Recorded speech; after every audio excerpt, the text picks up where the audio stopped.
कुछ से क्या मैं फिर पितर बाइबल से पहले शमूएल से वचनों को लेकर आई हूँ। शमूएल के जन्म के बारे में बताने जा रही हूँ। अप्रेम के पहाड़ी देश में राम तेम सोपीम नगर का एक निवासी था जिसका नाम अल्काना था। वह प्रेमी था और यरोहाम का पुत्र था। उसकी 2 पत्नियां थीं। एक का नाम हना था, दूसरे का नाम पनिन्ना था। पनिन्ना के तो बालक थे, परंतु हना का कोई बालक ना था। अल्काना प्रतिवर्ष सेना के हवा को मेल बलि चढ़ाने के लिए शीलो में जाया करता था। वह जब जब मेल बलि चढ़ाता था अपने बाल बच्चों और अपनी पत्नियों को दान दिया करता था, परंतु हना को वह दुगना दान देता था क्योंकि वह हना से प्रीति करता था। फिर भी हवा ने उसके कोख को बंद कर रखा था और बच्चा ना होने के कारण उसकी सौत उसको चढ़ाती थी, कुराती रहती थी। हना रोती रहती थी और खाना भी नहीं खाती थी। उसका पति अल्काना ने कहा, हना तू क्यों नहीं खाना खाती और रोती क्यों रहती है? क्या मैं तेरे लिए 10 बेटों से अच्छा नहीं हूँ? एक दिन जब अल्काना अपने परिवार को लेकर मेल बलि चढ़ाने के लिए शीलो में गया, वहाँ हना ने खाना खाया और उठकर यहोवा के भवन में प्रार्थना करने के लिए चले गई।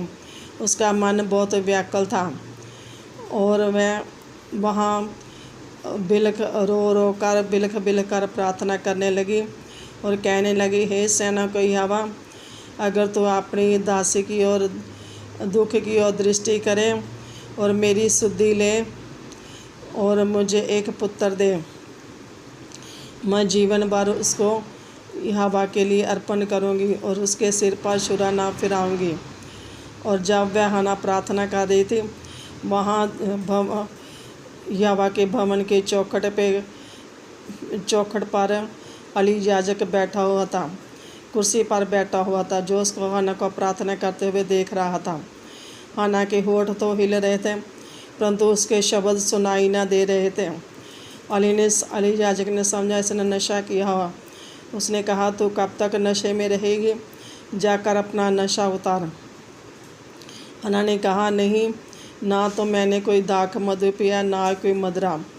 मैं तो एक दुखिया स्त्री हूँ जो अपनी मन की बात यहोवा से कह रही हूँ। आज जो कुछ मैंने यहोवा से कहा, बहुत चढ़ाने जाने के कारण और शौकत होने और चढ़ाने जाने के कारण कहा, अपनी दासी को ओशी ना समझ। जब अली याजक ने देखा कि सचमुच ये दुखिया है, तो उसने कहा, जा, कुशल से चली जा, यहोवा तुझे मुँह मांगा वर देगा। और हना ने कहा, तेरी अनुग्रह की दृष्टि तेरी दासी पर बनी रहे।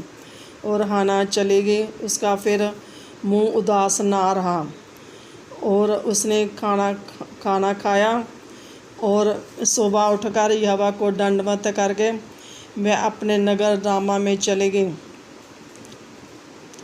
कुछ दिनों बाद वह हना अल्काना से गर्भवती हुई। उसको एक पुत्र हुआ और उसने उसका नाम शमूएल रखा। उसने कहा, मैंने यहोवा से मांग कर इसे पाया है। और मेरे प्रिय भाई बहनों, हना पहले भी तो खुदा के भवन में जाती थी और उस दिन बहुत व्याकुल होकर उसका मन शांत ना था। बेचैन होकर, परेशान होकर और शौकित होकर बहुत चढ़ाए जाने के कारण वह यहोवा के भवन में रो कर उसने प्रार्थना की, मन्नत मांगी और कहा, मुझे अगर खुदा पुत्र दे तो मैं जीवन भर उसको यहोवा के लिए अर्पण करूंगी और उसके सिर पर छुरा ना फिरेगा। और खुदा ने सचमुच उसकी प्रार्थना को सुना और उसको एक पुत्र दिया। खुदा ने उसका नाम शमूएल रखा और शमूएल नाम का अर्थ है यहोवा से मांगा हुआ। और उसने सचमुच अपना खुदा के आगे प्रार्थना की, अपना बोझ यहोवा के आगे रखा, अपना बोझ यहोवा को दिया, अपना मन की बात यहोवा के आगे रखी और यहोवा ने भी उसकी सुनी।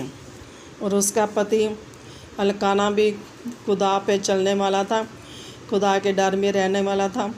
वह हर वर्ष खुदा के भवन में मेल बलि चढ़ाने के लिए जाया करता था और अपनी पत्नी हन्ना से बांझ होने के कारण फिर भी दुगनी प्रीति करता था और हर चीज़ उसको दुगनी देता था। और उसकी सौत अगर चाहती तो उसको तसल्ली भी दे सकती थी, लेकिन वह उसको चिढ़ाती रहती, कुलाती रहती थी, उसको बांझ बोलती रहती थी, तरह तरह की बातें बोलती थी। और आज भी दुनिया में ऐसा हो रहा है, जिसके शादी के बाद बच्चा नहीं होता, लोग उसके तरह तरह की बातें करते हैं और तरह तरह के, कोई बांझ बोलता, कोई कुछ कहता, कोई कुछ कहता।